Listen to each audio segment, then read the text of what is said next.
Good evening, everybody. My name is Charlie Phillips. I am a blogger and the chief editor of the WeatherOn site, and I am filling in for Jordan Wilkerson on this wonderful, wet Tuesday evening. But let me tell you, as wet and hopefully as wonderful, I hope you had a good day, by the way, this Tuesday evening is, Wednesday evening is going to be even wetter, and with high snow levels that are well above pass level, 6,000 plus feet, we are concerned about the potential for flooding off many of our rivers in both the Cascades and the Olympics. There's a silver lining to this whole story. Colder weather looks to be heading into next week. So, hey, fingers crossed, right? We can always hope. Anyway, let's talk about our flood watches. We have them all throughout western Washington. Whatcom, Skagit, all the counties that I don't know.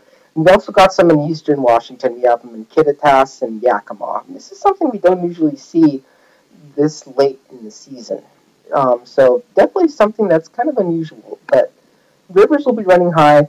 This isn't a major event. 1 to 2 inches of rain in the lowlands, 3 to 6 inches of rain in the mountains. And I'm not expecting major, even moderate flooding on many of the rivers. But we will see some small stream and urban flooding in the lowlands, and we will see minor flooding on many of the rivers. The Snoqualmie is going to flood. The Snoqualmie Basin is a high risk for flooding, and any of these rivers could flood. So be on the lookout for that.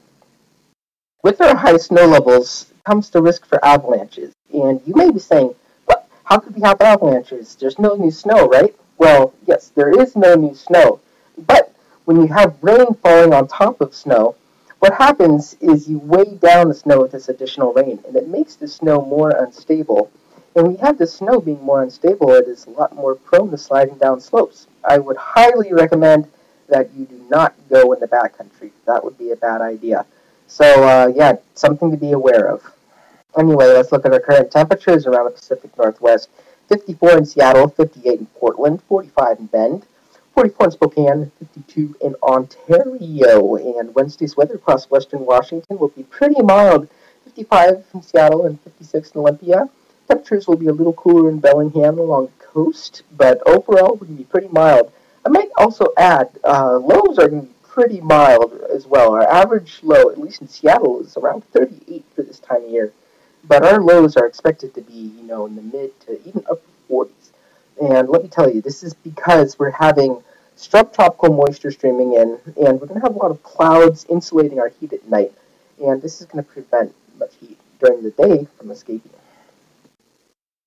In eastern Washington, there's going to be a little more of a spread in our temperatures. 46 in Omak, 44 in Spokane. But when you go down south, 61 in Tri-Cities. Goodness gracious. That's a big change compared to a week ago. In Oregon, we're going to have quite a spread in temperatures as well, but not as much. On the west side, we're going to have 55 in Newport compared to 61 in Roseburg. And in eastern Oregon, 54 in Lakeview, 58 in Ontario, 57 in Burns, 54 in LeGrand, 59 in Spray, and 57 in Dallas. Anyway, here's our extended forecast for Seattle. Wednesday and Thursday, pretty darn wet. Friday and Saturday are going to be a little drier. We're going to have a weak system come through Sunday, and then Monday and Tuesday, we're going to be a little drier again. We have the same icon for all those, but, listen to what I said. That's going to be our general kind of scheme for things. But all in all, those days are going to be pretty similar. There is going to be an overall drying trend, though. So, as I said before, that is something to be excited about. The Spokane forecast is kind of going to be similar, We're having dry days on Friday and Saturday. Sunday, we're going to have a little more rain, and then Monday and Tuesday look to be a little drier than Sunday. Portland, Oregon, pretty much the exact same thing as Seattle. Don't really need to explain much there.